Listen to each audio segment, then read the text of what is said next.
Saya mulai ya Bapak Ibu. Selamat siang semua Bapak Ibu. Selamat. Terima kasih atas kehadirannya siang hari ini di panas-panas ini. Sebelum saya membuka acara pada siang hari ini, izinkan saya berpantun ria dulu ya. Monggo. Oke. Nanti kasih ya cakep gitu ya. Oke. Biar semangat ya Bapak Ibu ya. Ya. Pergi ke pasar membeli ikan. Sampai di pasar ketemu sama Pak Besar. Siapa itu? Pak Eka ya Bu. Beribu-ribu terima kasih saya ucapkan. Semoga Bapak Ibu semua mendapat pahala yang besar. Amin. Ya Rabbal Alamin. Pinter juga berpantun dia. Semoga kita di sini bermanfaat ilmunya. Amin. Pergi belanja bersama Bu Rini. Membeli kangkung, jangan lupa beli kartu. Izinkan saya membuka acara hari ini dengan ucapan Assalamualaikum warahmatullahi wabarakatuh. Waalaikumsalam warahmatullahi wabarakatuh. Pinter juga berpantun. Oh iya. Alon. Ya. Ini mencari JGP. Yang terhormat Bapak Kepala Sekolah SDN Penanggangan 1 dan yang saya hormati Bapak Dewan Guru beserta staf dan operator.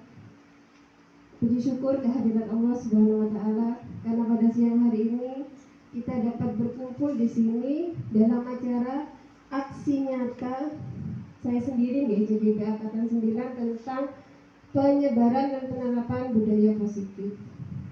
Salawat serta salam tak lupa juga kita haturkan kepada Nabi Muhammad SAW. Adapun susunan acara pada siang hari ini yang pertama yaitu pembukaan, yang kedua sambutan kepala sekolah, yang ketiga acara inti atau pemaparan materi, dan yang keempat adalah penutup. Marilah kita buka acara pada siang hari ini dengan bacaan basmalah bersama-sama. Bismillahirrahmanirrahim. Kelima ada 5. Makan siang kelima. Oh iya, sama Bu ya. Yang kedua adalah sambutan kepala sekolah kepada Bapak Aprianto. Kami persilahkan.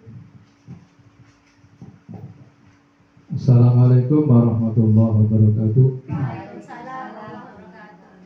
Dewan Guru, Bapak Ibu Dewan Guru SDN Penanggangan 1 yang saya hormati, marilah pertama kita memanjatkan rasa puji syukur kepada Allah yang telah melimpahkan nikmat kepada kita sekalian, melimpahkan kesempatan kepada kita sekalian, sehingga pada hari ini kita bisa bersama berkumpul di ruang pertemuan kantor SDN Penanggangan 1 dalam mengikuti salah satu acara yaitu aksi nyata yang akan disampaikan oleh Ibu Robiatul Adawiyah sebagai CGP di Angkatan 9 ini. Dengan harapan mudah-mudahan nanti penyampaian dari Ibu Robiatul Adawiyah akan menambah nilai positif terutama bagi SD Penanggangan 1 dan juga bagi Ibu Robiatul Adawiyah sendiri. Bapak Ibu yang saya hormati, untuk menyingkat acara pada siang hari ini, maka saya sediakan dulu adanya pembukaan dari kami, sambutan dari kami. Kurang lebihnya mohon maaf. Akhirul kalam. Wassalamualaikum warahmatullahi ta'ala wabarakatuh. Terima kasih Pak Pri atas sambutannya.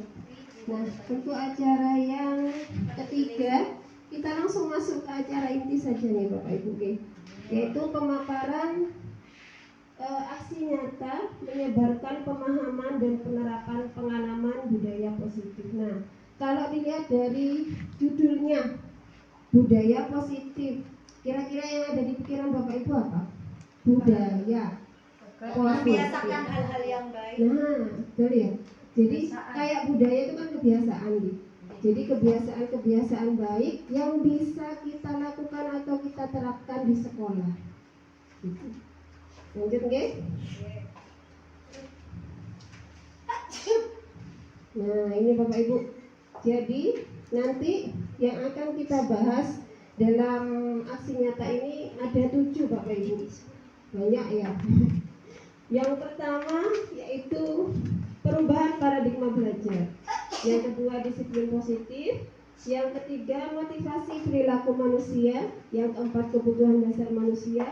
Yang kelima posisi kontrol restitusi. Keyakinan kelas dan segitiga restitusi. Ya, ini untuk yang pertama kita menuju ke, nah ini Bapak Ibu, kalau lihat dari fotonya atau dari gambarnya itu siapa Bapak Ibu? Ki Hajar Dewan Nah, Bapak pendidikan kita nih, Ki Hajar Dewantoro. Nah di sini beliau memaparkan tentang pembelajaran. Pembelajaran itu adalah menuntun. Jadi guru itu adalah menuntun anak-anak. Di mana anak diberi kebebasan dan pendidik sebagai among. Apa itu among? Ngemong itu apa? Selalu mendampingi anak-anak dalam memberi tuntunan dan arahan agar anak tidak kehilangan arah dan membahayakan dirinya sendiri. Jadi meskipun di sini anak diberi kebebasan, tapi kita tetap sebagai guru harus mempunyai tugas, yaitu untuk menuntun dan mendampingi anak-anak supaya anak-anak itu tidak salah arah. Kalau salah arah misalkan melewat, ya kita harus betulkan gitu ya. Karena tugasnya guru adalah menuntun dan mengarahkan anak-anak supaya tidak kehilangan arah dan membahayakan dirinya sendiri. Sebagai seorang pendidik harus mengarahkan siswa sesuai dengan kodratnya. Nah, di sini kalau menurut Ki Hajar Dewantoro Bapak Ibu, kodrat itu ada 2, yaitu kodrat alam dan kodrat zaman. Kodrat alam itu apa? Alam, berarti apa? Yang dari alam sifat. Alam Bu. Alam itu berapa? Lingkungan. Lingkungan di mana anak itu tumbuh. Jadi lingkungan itu sangat mempengaruhi apa? Karakternya anak. Oke. Di mana anak itu dilahirkan. Biasanya kan gini, kalau anak-anak pesisir sama anak-anak pegunungan kan beda. Karakternya sudah beda. Karena lingkungan di mana dia dibesarkan itu sudah berbeda. Itu namanya kodrat alam. Kalau kodrat zaman, nah kita sebagai guru melakukan pembelajaran itu disesuaikan dengan zamannya sekarang. Zamannya sekarang lebih banyak apa? Teknologi. Nah kita juga harus itu. Jadi mengikuti zaman yang ada. Lanjut ya.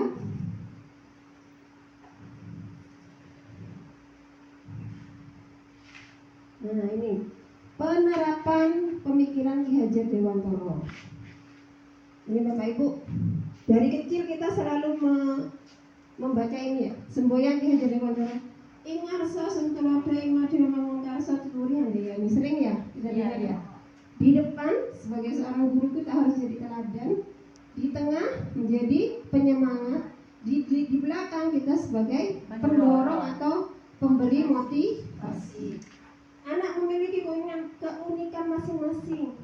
Sebagai pendidik, saya harus memberikan kebebasan untuk siswa agar mampu mengembangkan bakat dan minat. Nanti ini ada hubungannya sama pembelajaran atau paradigma baru yang sekarang. Jadi anak diberikan kebebasan untuk melakukan pembelajaran atau mengembangkan bakat dan minatnya sesuai dengan bakatnya sama minatnya. Jadi bebas anak-anak. Bebasnya dalam apa? Dalam menentukan atau mengembangkan bakat dirinya sendiri. Yang ketiga, menciptakan suasana pembelajaran yang menyenangkan, yaitu dengan media ya atau strategi pembelajaran. Kalau yang kemarin Bu Lilis mencontohkan pembelajaran di luar kelas ya Bu ya. Nah itu salah satu contoh pembelajaran yang menyenangkan. Pembelajaran berpusat pada siswa ya. Kalau dulu, zaman dulu ya, yang menjadi center itu adalah gurunya. Kayak gurunya yang lebih banyak ceramah, lebih banyak ngasih materi. Nah kalau sekarang pendidik itu hanya fasilitator. Jadi senternya sekarang adalah murid atau siswa. Nah ini Bapak Ibu masih ada kaitannya sama yang tadi, pemikiran Ki Hajar Dewantara. Jadi pembelajaran dengan paradigma baru, yaitu berprinsip pembelajaran berdiferensiasi. Apa itu? Nah di sini guru harus memberikan atau menyajikan materi pembelajaran yang berbeda-beda sesuai dengan bakat dan minatnya anak. Jadi misalkan ada anak yang kinestetik, nggak bisa diem, mungkin bisa diajak pembelajaran di luar kelas. Ada anak yang suka gambar, atau suka pemikir, atau suka nulis, ya mungkin diberikan pembelajaran dengan mungkin menjawab pertanyaan atau apa. Jadi berdiferensiasi itu gurunya yang harus menyajikan materi sesuai dengan bakat dan minatnya anak. Iya, gitu. Ini pembelajaran berdiferensiasi ini masih modul 2 Bapak Ibu, masih kita pelajari di CGP. Lebih dalamnya nanti ya. Ini hanya pengetahuan awal aja. Dan ini untuk mewujudkan profil pelajar Pancasila seperti yang mungkin sudah kita terapkan nih. Untuk kelas 1, 2, 4 dan 5 ya, kurikulum merdeka. Profil pelajar Pancasila.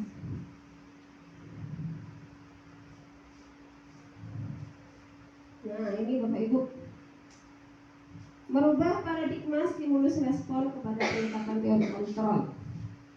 Apabila kita ingin membuat kemajuan perlahan, apa yang perlu kita rubah? Yang perlu kita rubah adalah bagaimana cara pandang kita kepada manusia dan cara pandang kita melihat dunia.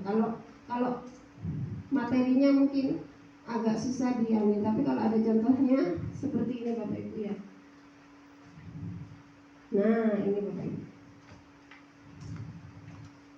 stimulus respon mana yang harus dirubah ini?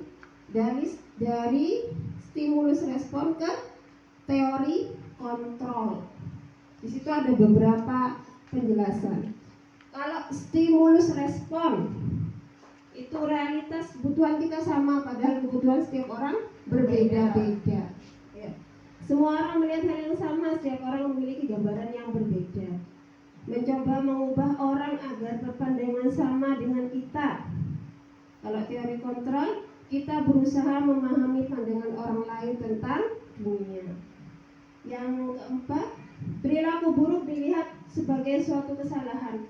Suatu perilaku memiliki tujuan. Nah ini kadang-kadang kalau kita lihat murid melakukan satu kesalahan, yang dilihat apanya? Salahnya. Padahal mungkin kalau murid itu melakukan kesalahan, dia punya tujuan tertentu, atau melakukan itu karena satu hal. Iya, ada alasannya tersendiri. Orang lain bisa mengontrol saya, hanya Anda yang bisa mengontrol diri Anda. Ini masih ada kaitannya yang terakhir. Saya bisa mengontrol orang lain. Ini ngomongnya harus pelan-pelan. Anda tidak bisa mengontrol orang lain. Ngontrol. Kadang gini Bapak Ibu, kalau kita sama murid ya, kita melakukan satu perintah lah, kita itu pasti punya pikiran gini, oh ada anak yang nurut, ya, ada anak yang nggak nurut. Itu karena apa sebenarnya? Itu hanya ilusi kita. Oh anak itu nurut loh karo aku. Sebenarnya itu enggak. Kenapa anak itu melakukan tindakan itu? Karena dia yang mengontrol dirinya sendiri. Dia yang memerintahkan dirinya sendiri untuk melakukan satu tindakan. Jadi kadang-kadang guru itu GR ya. Oh dia nurut. Padahal anak itu yang bisa mengontrol itu adalah dirinya sendiri. Gitu. Jadi motivasi dalam dirinya sendiri untuk melakukan satu tindakan. Jadi seperti itu nih. Yang terakhir, pemaksaan ada pada saat bujukan gagal, kolaborasi dan konsensus menciptakan pilihan-pilihan baru. Model berpikir menang kalah, model berpikir menang. Jadi ya mungkin sedikit demi sedikit dari stimulus respon menjadi teori kontrol.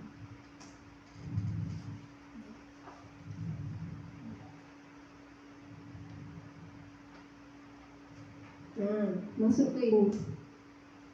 Disiplin positif. Disiplin. Kalau disiplin Apa Bapak Ibu kira-kira? Disiplin itu apa sih? Mentaati peraturan. Apa Bu? Mentaati peraturan. Mentaati peraturan. Apa Bu Lilis? Disiplin. Mentaati peraturan. Bu Dwi. Tepat waktu, selalu melakukan Sesuai sesuatu dengan sesuai waktunya. dengan. Mungkin Bu Dwi. Kalau menurut saya disiplin itu adalah perasaan patuh terhadap nilai-nilai yang kita anggap sebagai tanggung jawab kita. Patuh akan tanggung jawab. Iya. Bu Pit. Kalau menurut saya, disiplin itu melakukan hal yang sudah disepakati dengan penuh tanggung jawab. Intinya itu kalau saya ambil dari jawaban-jawaban tadi, mematuhi aturan dan karena tanggung jawab gitu nih. Jadi disiplin itu intinya mematuhi aturan. Kalau di sini menurut Ki Hajar Dewantara, disiplin itu di mana ada kemerdekaan, di situ harus ada disiplin yang kuat. Disiplin itu bersifat self disiplin, yaitu kita sendiri yang mewajibkan diri kita dengan sekeras-kerasnya. Tetapi itu sama saja, sebab jikalau kita tidak cakap melakukan self disiplin, wajiblah penguasa lain mendisiplinkan diri kita. Dan peraturan demikian itulah harus ada di dalam suasana yang merdeka. Walaupun ada aturan tapi tetap merdeka. Dan itu ada mewajibkan kita dengan sekeras-kerasnya. Jadi yang mampu kayak tadi ya, masih ada kaitannya dengan teori kontrol. Yang mampu mengontrol, memerintah diri kita adalah diri kita sendiri. Jadi walaupun disiplin sudah, harus begini banyak aturan ditempel. Tapi kalau kita tidak ada kesadaran atau tidak ada kemauan untuk kita melakukan itu, ya tidak ada gunanya. Jadi sebenarnya yang mampu mengontrol, yang mampu memerintah diri kita adalah diri kita sendiri. Nah ini merdeka menurut Ki Hajar Dewantara ini loh Bu Dwi. Apa ini Bu Dwi? Merdeka. Itu Bu Dwi, bahasa Jawa Bu Dwi, coba Bu Dwi. Mardika iku jarwanya Nora mung lepasing pangreh. Apa itu artinya? Mardika iku jarwanya Nora mung lepasing pangreh. Ning uga kuat kuwasa amandiri priyangga. Artinya Bu, Artinya merdeka itu merdeka itu artinya tidak hanya terlepas dari perintah, akan tetapi juga cakap buat memerintah diri sendiri. Iya. Saya tahu. itu. Tak pernah lihat lu. Kalau sering ngantuk ya belum. Enggak, Kok enggak kelihatan? Enggak, iya ada kacamataan lu. Kalau kan lihat. Iya, Jadi di situ Tahu. karena merdeka itu ya sama kayak tadi, merdeka memang gitu. Tapi di situ kita juga cakap untuk memerintahkan diri kita sendiri. Jadi yang kontrol diri kita. Jadi kalau kita disiplin, sebenarnya itu bukan karena orang lain, bukan karena perintah atau bukan karena aturan, tapi karena diri kita sendiri yang mau. Apa? Kalau dari kebiasaan tuh. Ya sebentar Bu, nanti ada itu motivasi perilaku manusia itu ada. Kenapa Pak? Kenapa? Dari kebiasaan juga bisa. Oke, karena kita terbiasa, akhirnya kan lama-lama itu sudah ada motivasi Bu, berarti Bu dalam diri kita sendiri untuk Karena sudah biasa, enggak enak rasanya. Iya, lanjut Ge. Ya nanti Bu siapa? Bu Nenek tadi takut Bu ya. Nanti ada Bu. Nah, makna disiplin positif nih Bu. Disiplin itu berasal dari bahasa Latin disiplina yang artinya belajar. Oh ternyata disiplin itu artinya belajar. Dari bahasa Latin. Kata disiplin juga berasal dari akar kata yang sama dengan disciple atau murid atau pengikut. Nah di sini untuk jadi seorang murid atau pengikut, seseorang harus paham betul alasan mengapa mereka mengikuti suatu aturan, aliran atau ajaran tertentu. Sehingga motivasi yang terbangun adalah motivasi intrinsik, bukan ekstrinsik. Intrinsik itu maksudnya ya dalam dirinya, bukan dari luar, ekstrinsik. Jadi di sini bisa disimpulkan bahwa disiplin positif itu merupakan salah satu cara penerapan disiplin yang bertujuan untuk menumbuhkan kesadaran serta memberdayakan peserta didik tanpa imbalan penghargaan, ancaman atau hukuman. Jadi ini yang benar-benar disiplin, sadar Bu. Dari Kalau hati. masih takut hukuman berarti tidak sadar. Dari hati berarti. Iya, Dari hati. karena dari intrinsiknya, Bu, dari dalam. Ikhlas berarti. Ikhlas, benar. Ikhlas Bu Yuli nggih. Kita udah kok. Disiplin itu harus ikhlas Bu Yuli dari dalam. Nah, dari dalam hati. Ini, Bu. Tafsir takut tak keluar. ini Bu Neneng. Motivasi perilaku manusia menurut Dian dosen itu menyatakan ada 3 motivasi perilaku manusia. Yang pertama, untuk menghindari ketidaknyamanan atau hukuman. Ya. Ya. Yang kedua, untuk mendapatkan imbalan atau penghargaan. Pengen dipuji. Tafsir nih. Ya, pengen tampil keluar. Kayak gitu. Yang ketiga, untuk menjadi orang yang mereka inginkan dan menghargai diri sendiri dengan nilai-nilai yang mereka percaya. Dari 3 ini, yang motivasi menurut Bapak Ibu, yang positif yang mana? 3. Yang nomor 3. 3. 1 katanya Bu Yuli. Hukum. Bu Yuli takut dihukum. Bu Yuli takut Tidak digaji. Tidak digaji. digaji. Kita mengelola. Tidak digaji. Berarti disuruh datang jam 7. Ya. Itu bagi Bu Yuli hukuman. Ketidaknyamanan. Ya, jujur. Karena hukuman. Bentar Jujur. Menurut Bu Yuli itu nomor 1 yang paling bagus itu sebenarnya nomor 3 Bu. Dari dalam diri kita sendiri Bu Yuli. Kesadaran diri. Kesadaran diri Bu. Jadi nanti termotivasi. Kalau Bu Yuli disiplin, tidak mungkin tamsil tidak keluar.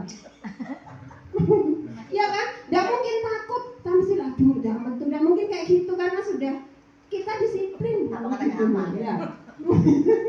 Ya, Bu Yuli, ya. aman. Bener lah Bu Yuli, tidak lah Bu Yuli. Amal perbuatan. Ya, nah dari sini kok ada hukuman, ada penghargaan di Bapak Ibu. Ini nanti ada hubungannya sama hukuman, konsekuensi, dan restitusi. Pernah dengar kata-kata itu Bu? Pak? Hukuman, konsekuensi, restitusi. Mana Yang dari dua dari ini 3 pernah itu yang paham Bu? hukuman sama konsekuensi. Hukuman sama konsekuensi. Ini nih. Contohnya hukuman ya apa Bu? Bu sini Bu. Hukuman. Jangan PR. Hukuman. Tidak usah sudah. Saya anti itu. Kalau buka Ini di mana? Misalnya di mana? Di sekolah. hukuman misal tidak mengerjakan PR, hukumannya ya misal Misal ini ya. membersihkan kelas, nyapu, Tiket ya, piket, Ya. Tiket seribu deh. iya. Kalau konsekuensi coba yang lain mungkin. Bu Konsekuensi. Yuli tahu konsekuensi itu apa Bu Yuli? Kalau tidak mengerjakan absen stamina, tak cair Pak. Coba Bu Yuli konsekuensi Bu. Apa Bu? Konsekuensi itu tanggung jawabnya, tanggung jawab terhadap apa yang tidak dia lakukan, harus menerima konsekuensinya. Apa ya? Imbalan, tanggung jawabnya. Hukuman? Apa Bu? Hukuman itu sanksi. Sanksi. Ya. Sanksi berat. Kalau anak-anak ya mungkin Ringan. sanksi ringan misalnya baca sama apa namanya, baca surat-surat pendek mungkin, atau menulis saya tidak akan melakukannya lagi untuk berapa kali. Itu hukuman. Oke. Ya, kalau konsekuensi. Kalau konsekuensinya misalnya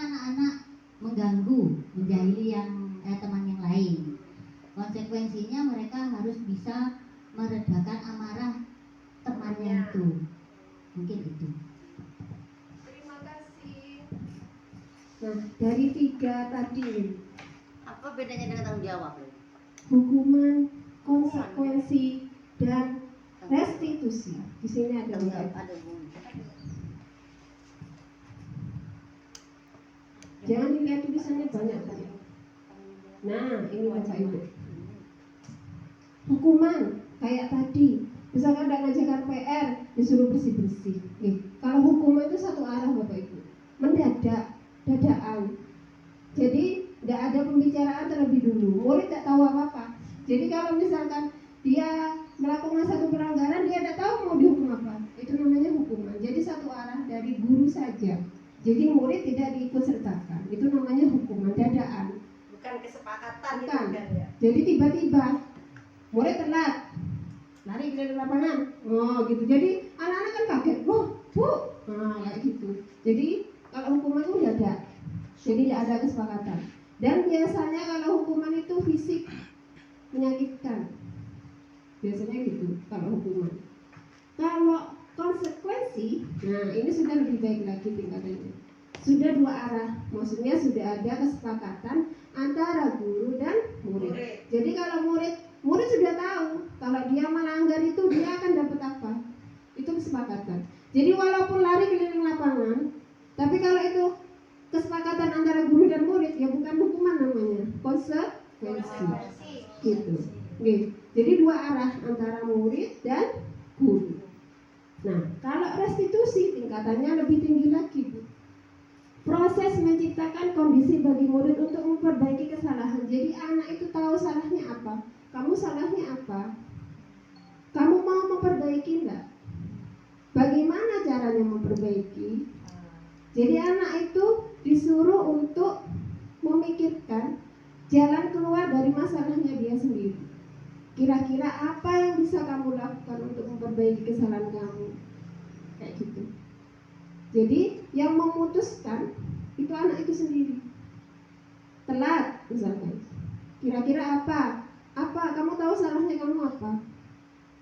Bagaimana caranya kamu untuk menangani keterlambatan supaya besok tidak telat lagi? Kamu harus bagaimana? Caranya bagaimana? Saya tidak bangun pagi, Bu. Tidur jangan terlalu malam. Nah, itu. Jadi ditanyakan, Bu. Jadi anak itu Dia sendiri sendiri yang Iya. menyelesaikan masalahnya. Kira-kira di rumah ada yang bisa mengingatkan enggak? Kira-kira apa yang bisa kamu lakukan di rumah untuk bangun pagi? Nah, seperti itu. Jadi ada pertanyaan-pertanyaan antara guru dan murid. Dan murid yang bisa menyelesaikan itu sendiri. Jadi kalau restitusi itu tingkatannya yang paling bagus.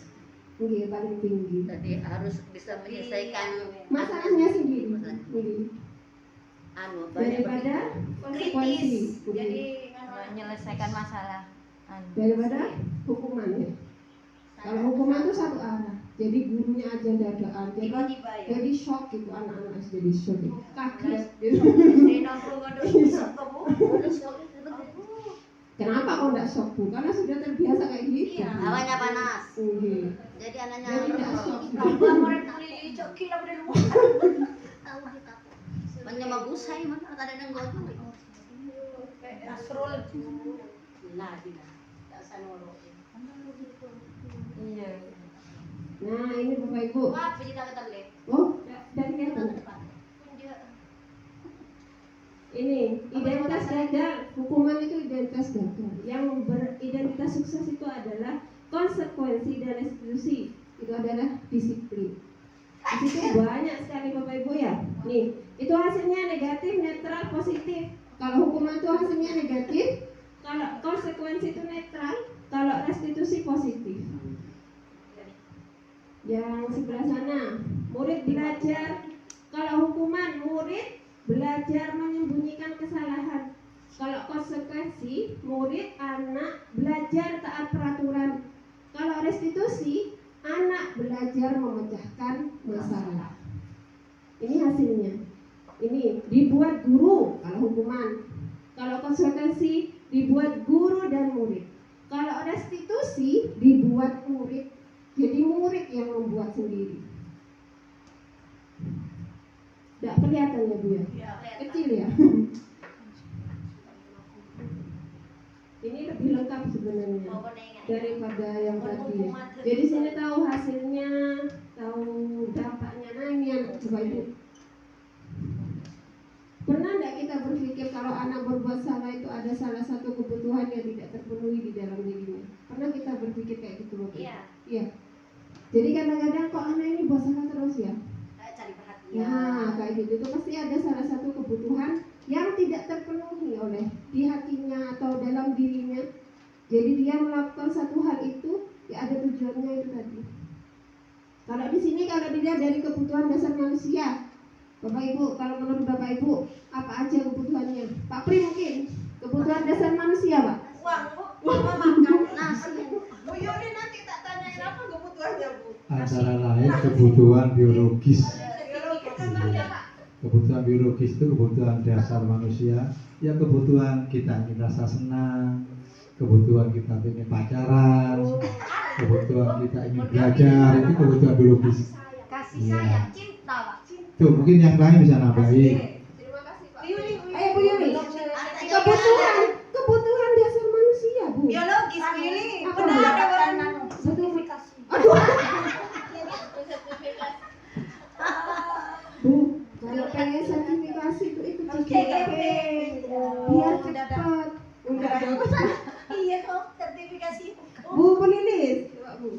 Kebutuhannya kita, kebutuhan manusia. Kalau kebutuhan Kita semua umum ya Bu. Iya, secara umum ya Bu. kalau kebutuhan ya Pokok, Bu. Pokok. itu pribadi saya. Buat anak ya Bu. Iya, kalau kebutuhan ya makan itu sudah kewajiban itu sudah. Yang lain. Makan. Kebutuhan Mobil biologis. saya. Mobil, ya boleh. Keamanan. Apa Bu? Keamanan. Keamanan, benar. Keamanan. Apa Bu? Oh iya, kesehatan, betul.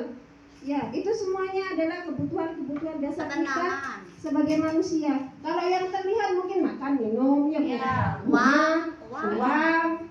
uang, mobil, ya. Pendidikan. Apa Bu? Pendidikan. Nah, ya itu tidak terlihat Bu ya. Sandang, pangan, papan. Ya, sandang, pangan, papan, benar. Di sini kebutuhan dasar manusia adalah segala sesuatu yang kita lakukan untuk mendapatkan apa yang kita inginkan. Cita-cita. Tindakan yang kita lakukan memiliki tujuan tertentu dan semua usaha terbaik yang kita lakukan adalah dalam rangka agar kebutuhan dasar kita terpenuhi dengan baik. Contohnya apa Bu? Kerja, ya kan? Ikut CGP. Supaya sertifikasi. Ya, Ya, kasih. Itu usaha itu, usaha. Enggak, salah satunya yang normal aja ya kerja ya kan? Kerja. Apa? Ya kita melakukan satu usaha. Apa untuk memenuhi kebutuhan kita kerja supaya dapat gaji. Iya, selain itu yang pertama adalah doa. Betul. Doa. Usaha. Selain doa dan usaha.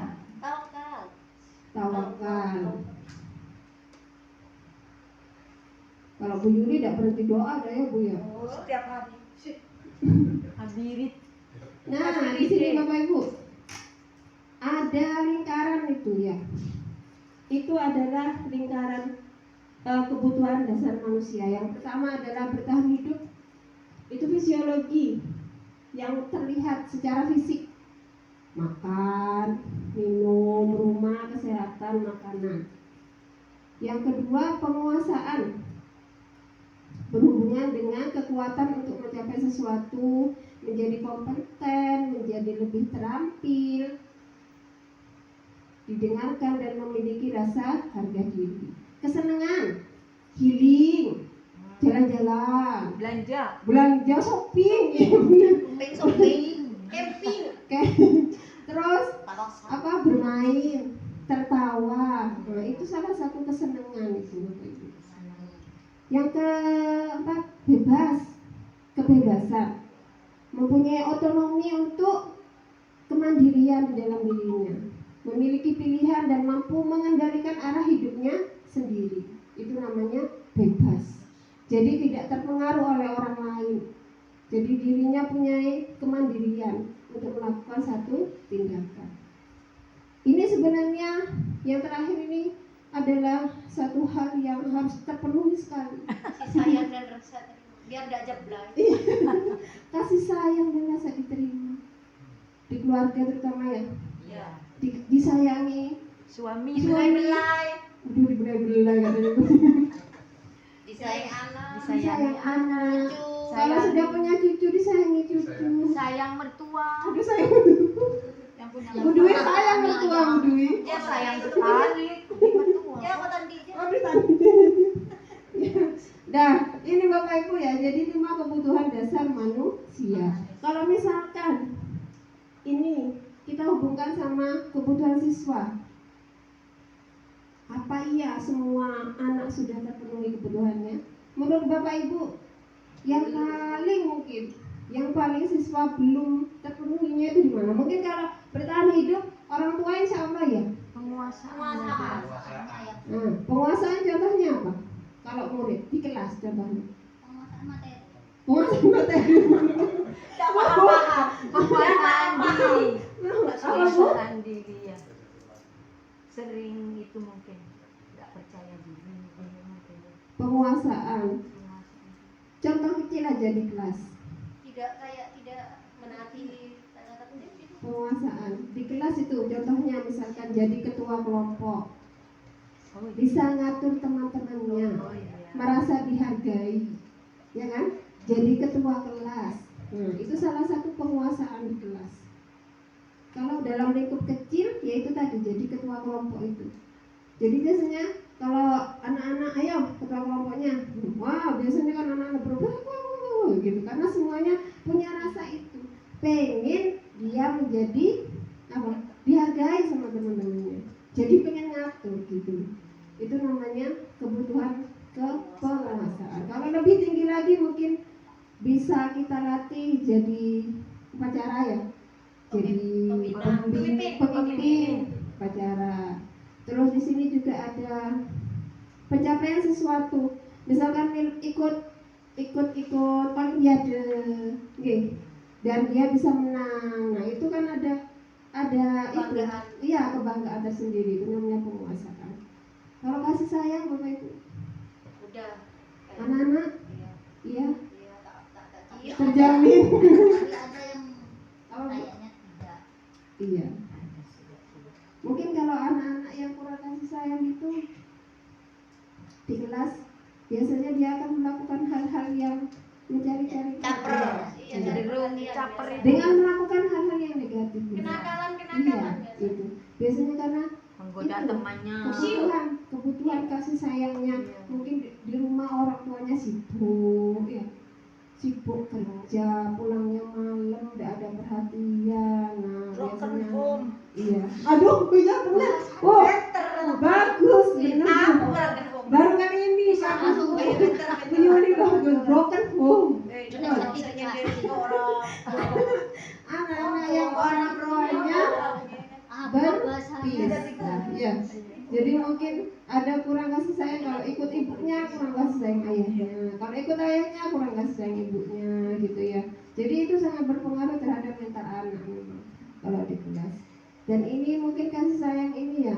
Kalau saya di kelas sekarang mulai coba. Iya, jadi anak-anak yang tingkah lakunya ya kalau dalam arti negatifnya itu nakal gitu ya. Saya nyoba sekarang Bapak Ibu tak dudukkan, yuk ngajak ngobrol. Kamu tuh di rumah ngapain deh? Kamu sama siapa aja? Kamu kok ini saya ngapain? Kenapa gitu? Nyoba Bu. Karena dengan cara-cara yang misalkan dengan bentakan, dengan marahan, itu anak-anak itu tambah jadi. Gitu. Saya nyoba menerapkan itu sama beberapa anak di kelas saya yang hiper itu pasti tahu bulas cerita. Saya juga pernah bisa ya. Memang iya bertahan sebulan ini. Beli boleh Bu. Iya Bu, karena memang motivasi itu harus terus menerus Bu. Anak-anak kayak gitu itu tidak bisa langsung. Jadi perhatiannya kita itu harus terus menerus. Jadi setiap anak melakukan sini deh, tak panggil waktu istirahat itu. Kita ditanyakan. Tanyakan. Iya Bu, jadi ngobrol kamu di Dirangkul. rumah sama siapa. Iya, diajak ngobrol Pak. Jadi dari hati-hati kita tahu jadinya Pak anak itu ngapain gitu. Dia bisa tidak memecahkan masalahnya sendiri. Kalau ditanyain secara anu itu bisa ternyata anak-anak itu. Kalau ya dapat gitu ya. Tapi kalau Rizky pernah jadi kanan. Baru, ya Bu. Harus dari mulut ke mulut dong. Jangan dari Bu, itu sudah beda. Beda. Beda alam ya. Iya sudah Bu. Yang saya pernah itu Rahmat Bu sama Vino. Ini harus diseru lah. Tinggal satu lagi. Adik. Iya. Itu orang tuanya ada. Iya. Kalau Rahmat alhamdulillah Bu. Dulu kan sering bolos ya. Setelah itu saya panggil, kamu kenapa kok sering nggak masuk gini. Akhirnya enggak Bu. Anaknya. Jadi tapi tiap hari Rahmat masuk Bu. Rahmat tiap hari Bu, tak panggil namanya Rahmat masuk. Gitu. Jadi anaknya senang Bu. Sampai akhirnya saya pernah lupa tidak manggil namanya Bu. Saya masuk loh Bu. Gitu. Oh, iya Rahmat masuk gitu. Ayo Bu, ke kelas telur Bu. Hah? Rafa Bu. Oh, itu kan. Ayo Bu nenek. Kenapa Bu? Sudah saya Bu. Benar. Mulai dari kelas 2-nya ini. Tetap Bu. Apalagi banyak meninggal. Anu memang nggak ada orang yang memperhatikan. Ada tahun. Sudah mulai dari kelas 2 ya. Saya yang pegang. Nyaman masuk. Sampai teh agama atau dia masuk lah Bu. sampai teh dungu ya ntar Bu. Datangi. Ya, berarti harus ada jalan-jalan lagi, jalan keluar lagi Bu, selain kayak gitu. Cari solusi lain. Nah, ini Bapak Ibu. 5 posisi kontrol. Kontrol. Ada 5. Ini model-model guru. Model-model guru. Penghukum, pembuat orang merasa bersalah, teman, pemantau dan manajer. Kira-kira ayo. Ada semua dalam Nah. ada semua. Kira-kira saya masuk yang mana? Iya, kira-kira Ada semua. masuk yang mana? Oke. Enggak ada semua. Iya. Jujur ya Bu ya? Oke. Ada. Penghukum iya masih. Iya. Pasti. Iya. Masih Bu. Masih ya. penghukum. Oke. Tapi kan proses gitu ya. Iya. Namanya Baca. manusia ya, guru juga manusia gitu kan. Gak Kalau- mungkin kita langsung Iya. ideal gitu jadi guru yang nggak pernah menghukum atau nggak pernah marah gitu ya, nggak mungkin ya. Makanya saya kadang-kadang rada dengan ucapan guru nggak boleh marah. Gak bisa Bu. Nggak bisa. Belum Karena belum kita bisa. belum bisa. Iya, belum Kita bisa. masih berproses untuk menjadi guru yang tidak pernah marah. Kalau kita dilarang marah, terus muridnya seperti apa? Gitu. Tambah nget-nget. tambah Iya ngetik. kan? Iya. Sabar itu jangan. Aduh. Iya, karena kita masih berproses untuk menjadi guru yang ideal. Menurut saya ya, karena guru juga manusia, pasti melakukan satu kesalahan. Tidak mungkin guru itu langsung plek keciplek jadi guru yang bagus, benar gitu nggak mungkin ya. Ya mudah-mudahan nanti dari itu kita berjalan dari penghukum, pembuat merasa bersalah. Pembuat merasa bersalah itu lebih halus sudah Bapak Ibu daripada penghukum. Lah penghukum, nah kayak gitu. Iya saya benar, kan saya gitu. Nah nanti berproses jadi pembuat orang merasa, ayo Rana jangan gitu. Nah dari teman nanti itu lebih halus lagi, dari pemantau itu lebih halus lagi, dan yang paling ideal itu sebagai manajer. Sebentar. Kalau manajer Bu dalam apa? Manajer itu apa Bu? Perusahaan. Manajer itu apa Bosnya. Bu? Bosnya. Pengendali. Biasanya yang ngatur semua kegiatan kita. Nah di sini Bapak Ibu tuh motivasi ya, motivasi eksternal dan intrinsik. Identitas gagal itu di penghukum dan pembuat orang merasa bersalah itu gagal. Kalau identitas berhasil itu ada teman, pemantau, dan manajer. Ini guru berbuat menghading, nuduh kamu itu, nah itu contohnya penghukum. Yang pembuat merasa bersalah ceramah. Ayo nak, kamu itu kok kayak gitu, jangan kayak gitulah gitu. Kalau teman membuat alasan-alasan untuk muridnya. Kalau teman kita lebih santai, ya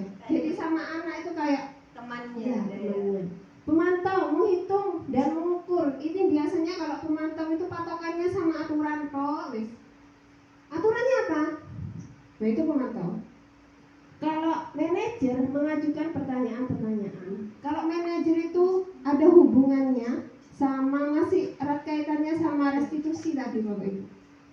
Kalau sebagai manajer itu biasanya melakukan restitusi. Kayak tadi itu ya. Guru berkata, kalau kamu tidak melakukan itu, tak hukum loh ya. Nah, itu. Awas kamu ya. Ya, itu Bu. Membuat orang merasa bersalah. Kamu sudah mengecewakan Bapak Ibu.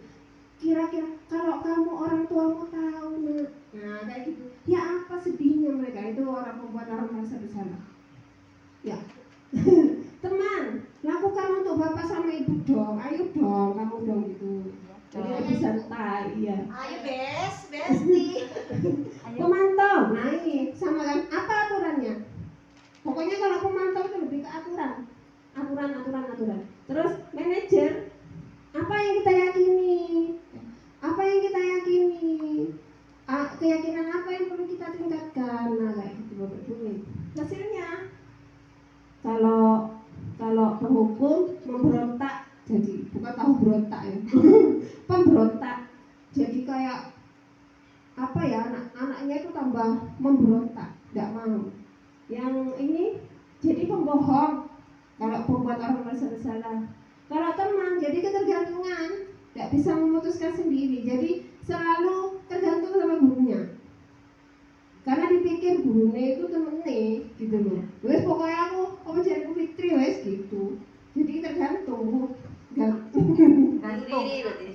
Terus yang ini menyesuaikan bila diawasi. Kalau pemantau itu nek ada gurunya bagus, nek ada gurunya Kuman. terus yang manajer menguatkan watak atau karakter.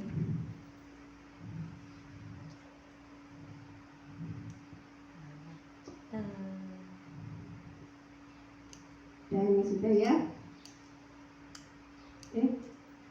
Murid berkata, saya tidak peduli, maafkan saya kalau pembuat merasa bersalah. Nah ini contohnya dah. Contoh, misalkan ada kasus siswa terlambat datang sekolah. Kalau aku hukum, kamu lagi telat, terus kamu itu apa? Tidak telat, nah gitu. Pembuat merasa bersalah, kamu kenapa terlambat lagi sih? Nanti kalau kamu telat terus, bu guru loh yang di kepala sekolah kamu itu lah, kayak gitu. Tidak teman, ayo dong ikuti aturan sekolah. Sekali-sekali bantu ibu, nggak apa-apa ya. Nanti tak bantu, besok jangan terlambat lagi ya. Nah kayak gitu, itu teman. Terus pemantau. Nah ini Bapak Ibu, pemantau. Peraturannya apa? Peraturan jam masuk sekolah bagaimana? Nah kamu sudah melanggar. Nah kayak gitu. Kamu tahu konsekuensinya. Nah kalau manajer, apa kamu tahu kesalahanmu? Menurut kamu keyakinan sekolah mana yang perlu kamu tingkatkan? Apakah bersedia memperbaiki masalah? Bagaimana caranya? Nah kayak gitu itu manajer. Jadi seperti restitusi ya. Iya. Yang paling ideal itu manajer Bu. Iya, pernah ngalami semua sepertinya. Iya ya Bu ya. Campur ya Bu Nini. Iya. Campur. Semuanya dialami dah. Iya. Mudah-mudahan nanti kita biasakan Bu jadi manajer. Iya. Komunikasi. Iya. Bojone rajin berarti Iwan manajer. Apa? Minta sama-sama Bu. Kepala. Usahaan. Kok kepala aja nyereng? Nah ini Bapak Ibu. Dari tadi ya. Hukuman, restitusi. Nah ini ada kaitannya sama ini. Mengapa keyakinan kelas bukan peraturan kelas? Kok keyakinan? Apa keyakinan itu Bapak Ibu? Peraturan apa? Kenapa kok harus keyakinan ya? Gitu. Kesepakatan buat kan? Kesepakatan kelas? Ada. Ya kan sudah buat gitu. Kenapa kok enggak peraturan? Ada yang bisa jawab? Kalau peraturan Iya. tuh lebih apa? Kayak ketat gitu loh. Oh, kalau peraturan lebih ketat. Iya, ya. kayak ketat. Peraturan kayak dibuat gurunya, Buat sekolah. gurunya. Iya. Kalau Sedangkan kayak keyakinan, kesepakatan itu kesepakatan yang itu sama dengan siswanya. apa? Sikap yang menurut kita benar, keyakinan, Yakin. menurut diri. Terus peraturan. Peraturan itu sesuatu yang dibuat Wajib untuk dipatuhi ya. Wajib. Iya, Wajib wajib dipatuhi. dibuat untuk dilaksanakan supaya menjadi baik. Gitu. Jangan sampai melanggar kayak gitu. Itu peraturan itu. Iya. Iya, benar semua. Nah, coba saya contohkan misalnya gini, kenapa kok ada aturan kita kalau berkendara sepeda motor harus pakai helm? Buat apa Bapak Ibu? Keamanan. Keselamatan diri, keselamatan diri. Keselamatan nih. Keamanan diri. Covid kemarin kenapa kok ada aturan kita harus pakai masker? Biar tidak terkena virus. Iya, ya. Kalau nggak kena virus berarti apa? Selamat. Berarti Yakin. kalau nggak kena virus berarti Sehat. apa? Sehat. Nah, aturan pakai helm sama masker itu peraturan. Sedangkan keselamatan dan kesehatan itu adalah keyakinan. Gitu. Jadi bedanya itu Bapak Ibu. Kenapa kok dibuat aturan? Tapi kalau misalkan walaupun ada aturan, tapi kalau kita nggak yakin untuk melakukan itu, kita nggak akan melakukan aturan itu. Kecuali kita yakin, aku pakai helm harus supaya selamat. Aku pakai masker biar tidak kena covid, biar sehat. Nah itu keyakinan itu muncul dari diri. Kalau peraturan itu, meskipun peraturannya hanya berupa tulisan-tulisan tapi nggak ada maknanya, nih. Jadi di dalam aturan itu ada nilai-nilai kebajikan. Nilai-nilai kebajikan itulah yang disebut dengan keyakinan. Itu bedanya peraturan dan keyakinan. Ini contoh saya waktu buat keyakinan, sebenarnya belum ya. Pembentukan keyakinan kelas. Nah, keyakinan kelas itu bersifat abstrak. Daripada peraturan abstrak itu apa ya? Maksudnya itu tidak menuju pada satu tindakan gitu loh.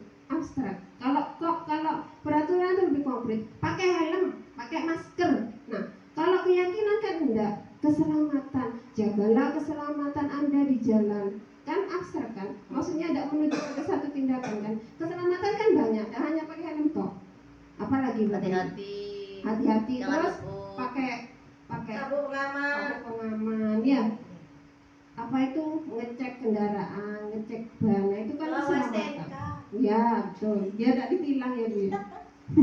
Yang kedua, keyakinan kelas berupa pernyataan universal, lebih umum. Kalau keyakinan tuh jadi lebih umum. Pernyataan kelas dibuat dalam bentuk positif.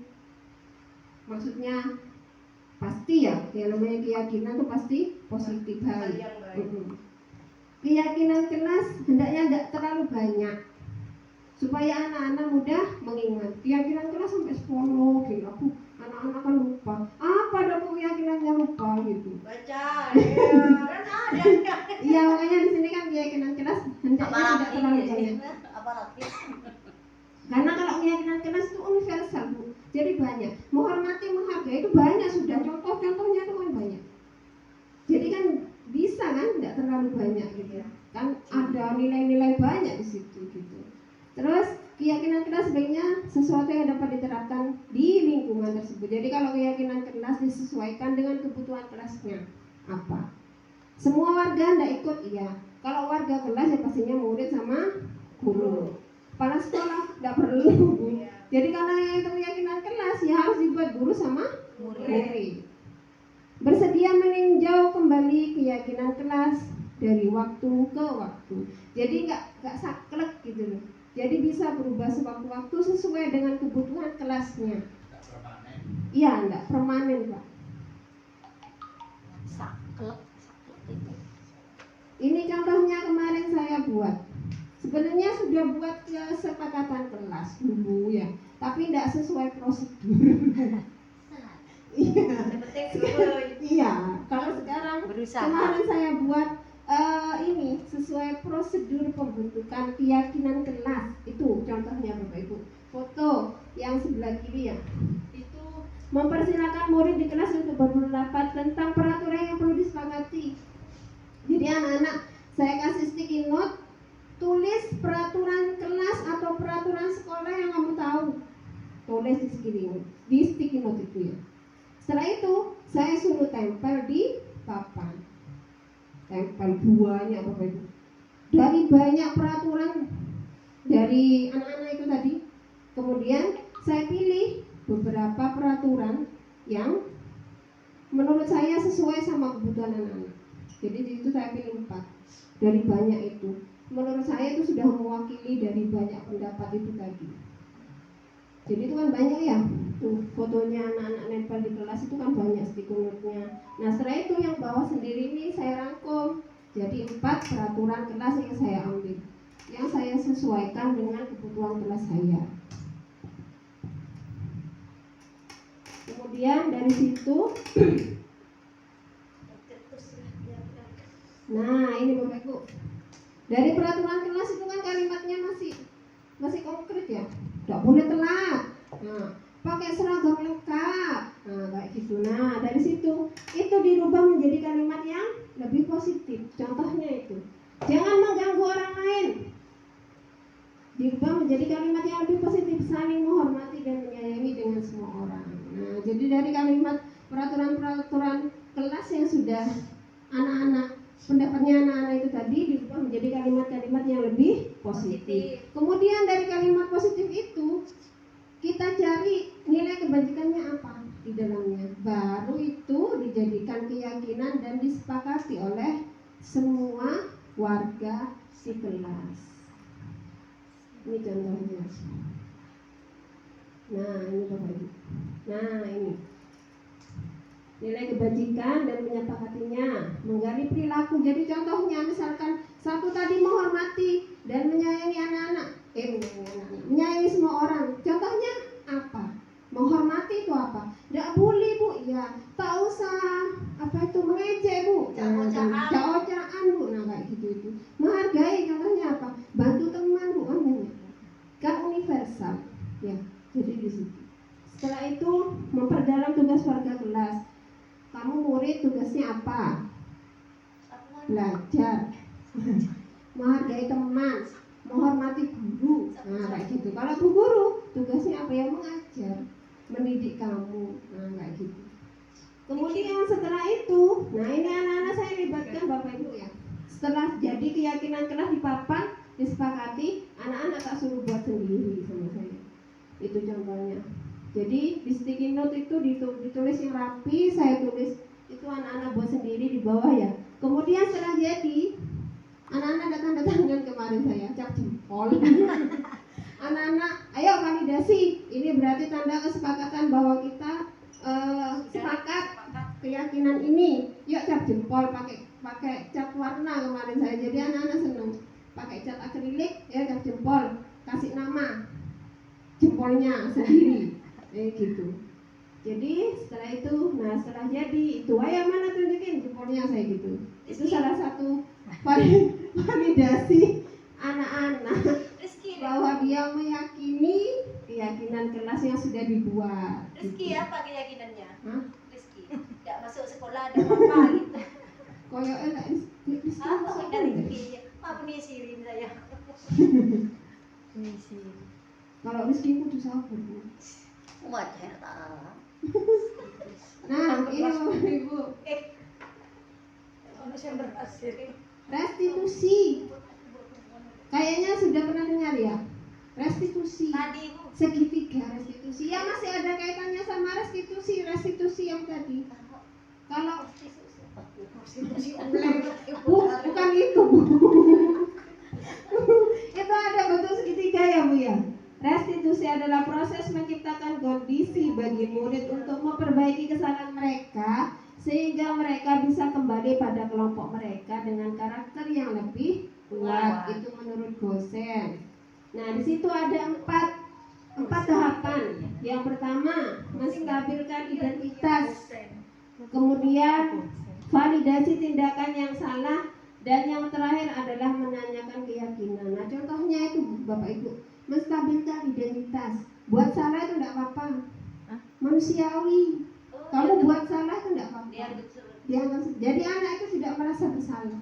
Jadi tidak dipersalahkan. Istighfar mana? Bu Robi juga pernah Tidak buat boleh salah. tadi Bu. Hah?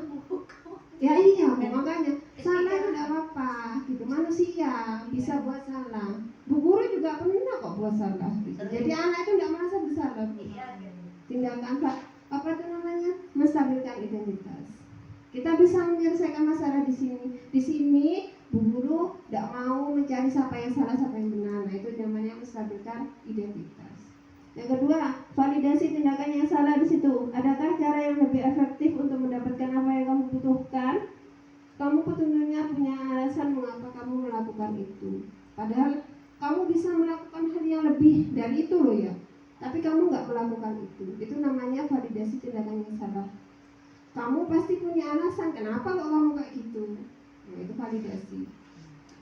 Kamu patut bangga sama dirimu sendiri. Kamu harus bisa bela dirimu sendiri. Nah, itu validasi tindakan yang salah. Kemudian yang ketiga, menanyakan keyakinan. Keyakinan keras apa yang telah kamu sepakati? Jadi diingatkan, keyakinan keras apa yang perlu kamu tingkatkan? Kamu ingin jadi orang seperti apa? Nah, itu namanya menanyakan keyakinan. Ini kemarin saya buat itu dari kasus yang pernah benar-benar terjadi di kelas. Saya kasih contohnya yang benar terjadi di kelas Bapak Ibu. Ini saat jam istirahat, Afifah siswa kelas 6 menangis. Hal itu dikarenakan Daniel yang suka mengeluarkan ucapan bulian untuk orang tua Afifah. Daniel tidak mau meminta maaf dan mengakui kesalahannya. Iya Bu, iya makanya Kak jadikan contoh. Nah, cara penyelesaiannya, ini keluar suara apa lagi? Siang Bu. Kenapa dengan kalian berdua? Kenapa nangis? Daniel sering membuli orang tua saya, jadi saya marah sama Daniel. Saya hanya bercanda Bu. Kalian berdua memecahkan masalah kalian berdua. Kita saling menyalahkan. Afifah, kalau kita mau sebagai manusia pasti kita punya rasa marah. Apabila kita disakiti oleh orang lain, apa yang kamu rasakan sekarang setelah marah-marah sama Daniel? Capek Bu, gak enak. Capek, gak enak ya? Apa dengan cara marah-marah bisa menyelesaikan masalah kalian berdua? Tidak Bu, masalahnya semakin besar.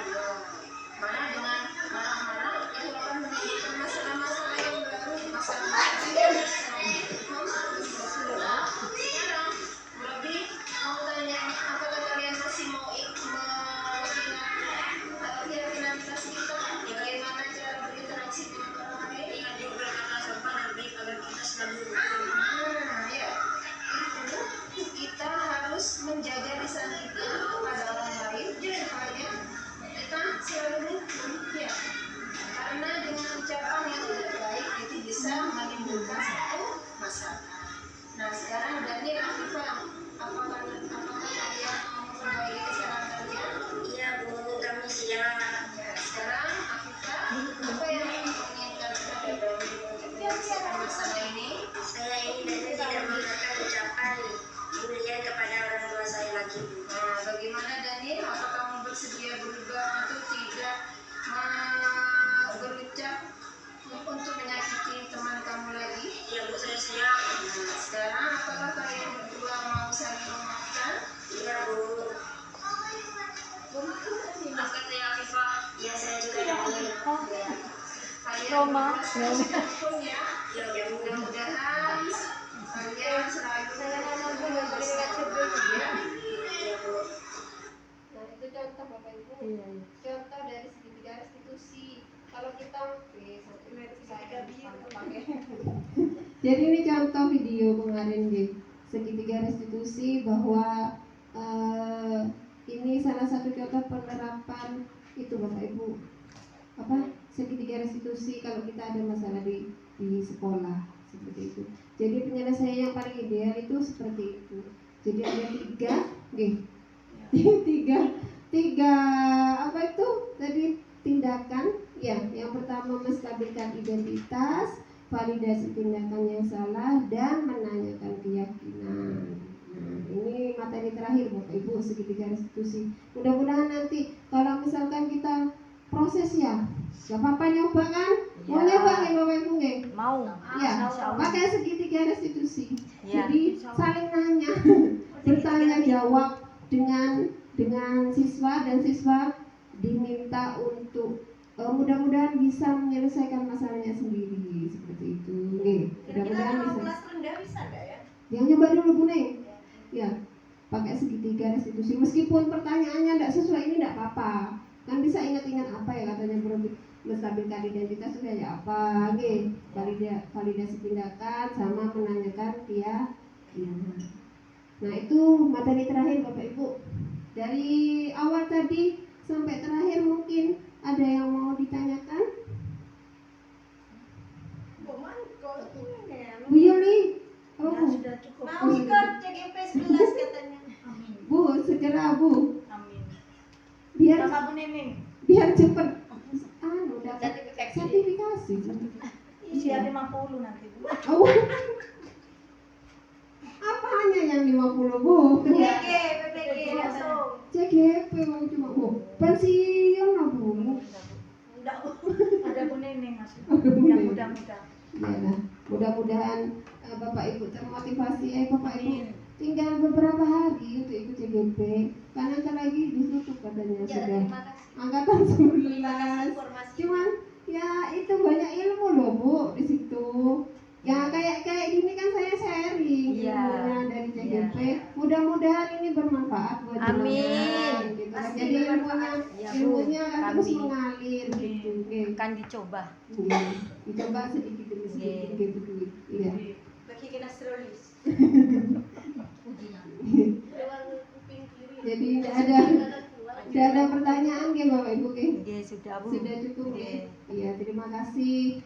Saya ucapkan sebanyak-banyaknya beri terima kasih. Semoga Bapak Ibu dapat pahala. Amin. Amin, ya Yang Allah, dimaksud amin. tadi. Mudah-mudahan ilmunya bermanfaat. Amin. Amin. Jadi kalau begitu saya akhiri.